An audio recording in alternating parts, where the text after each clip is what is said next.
Welcome to Inside Culinary. I'm April Koos. My guest is a self-professed recovering engineer from the semiconductor industry. He turned to culinary as a form of positive midlife crisis. It is my pleasure to introduce Terri Shampoo. Hey. Hi Terri, how are you? You have an interest in carving melons. Yes. Could you tell me a little bit about how that started? About 3 years ago, my sister was getting married and I wanted to do something special for her wedding. And I just looked at the melons. I've seen the carvings before. It was part of my culinary school education. And I decided that I would just carve the melons for her. So for her rehearsal dinner, I carved a melon for her and decorated using the materials on hand. What is the origin of melon carving? About 700 years ago, in Thailand, they made this for the royal family. They decided to do something special for the royal family and carve flowers and other types of designs into melons. And what is the traditional name? It is called Kesalak. Kesalak. Very nice. So how do we get started? First we need a melon. Okay. Terri, when selecting a melon, what are some things that you look for so that you know you have the right melon for carving? What I look for mostly is a relatively smooth skin, not many scars. Most importantly, I look for a melon that is underripe. If it's underripe, the flesh is firmer and I can cut into it and it'll hold together better. I've had some melons that just completely fell apart on me as I was carving them, or later on after I stored them and then brought them out the next day, they just fell apart on me. What about uniformity? What if you have a melon that's oblong or just doesn't have good shape? Could you still use that? Oh yeah. So work with what you've got. Exactly. You just adjust it. If you look at this melon here, it's not perfectly round, not perfectly oval. It's more egg-shaped. So you just adjust to suit. Lovely. So how do we get started? First we have to peel it. Now this is, many people use the knife itself. I find that a little bit dangerous. So I just use a serrated peeler with a swivel blade and just start it off. The main reason why you want to peel the melon is because the rind, the outside skin itself, is fairly tough. And if you're using an inflexible blade or a flexible blade, it can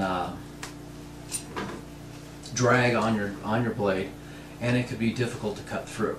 And if you're putting too much force on the melon or on the knife, you'll slip, much like with a normal chef's knife. Well, can carving tools be very expensive, and could you suggest some? Well, you can use, what I'm going to use today is this bird's beak. It's just you can buy this at your normal kitchen supply store. What I used for the display melon is this knife. This is a Thai style carving knife. One of the things you'll notice is that it is very flexible blade, razor sharp, and very accurate. Very accurate. It's only about, but it's only about $30. One thing about melon carving as compared to, say, carving ice, the equipment's relatively inexpensive, and the melons are $5, $6 themselves. So you can create something so beautiful without having to spend a lot of money.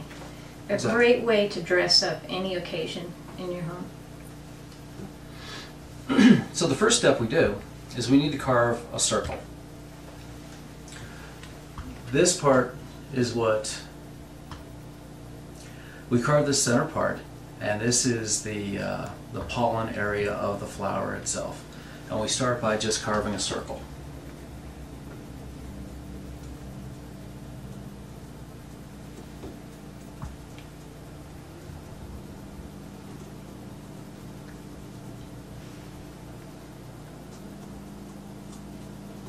I love this history of this carving, and imagining that 700 years ago that there was someone in Thailand making a beautiful carving such as we're preparing today. Right. And it's... I love that.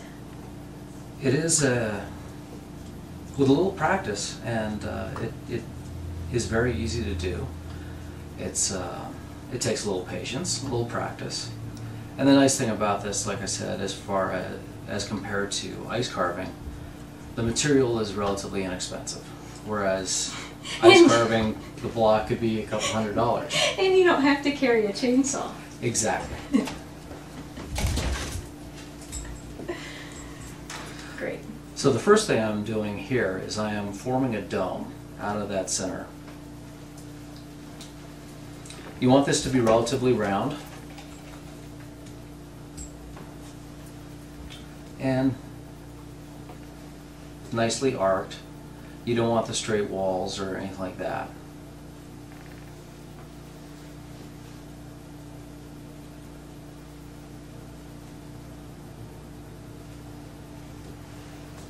So now that I have that, I can start cutting the petals. Fantastic. Now, the way to do that is you want to start down at the bottom of the valley here, come up, and in somewhat of an arcing motion, just slice through it. Then you come in behind and cut out behind it, and then pull out the Nice. Now with the next one, of course you're going to go along the outside of this dome. You want to make sure that your dome still maintains its round shape. You want to come in and overlap them a little bit. So I'm going in behind that, and then I'm cleaning out behind that one. So every time you're removing a slice of the green and exposing more red. Exactly. And then again, making sure that my palette or my dome is maintained its shape. We're here with Terri Shampoo, and he's just completed the pollen of the melon carving. So the one thing I did is after I get that first layer of petals, I came back in and I reformed that dome just to make sure that I had a clean slate to work with. So now I'm coming back in with a second layer.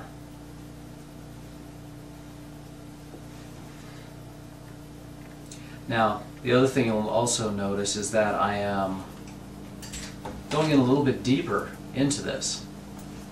So if you look at a normal flower, the outside petals are always stand out more than the inside petals.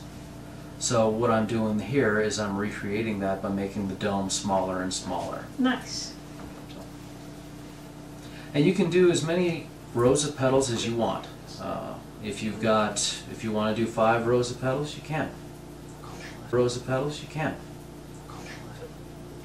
We've spoken briefly about the wow factor when you're carving.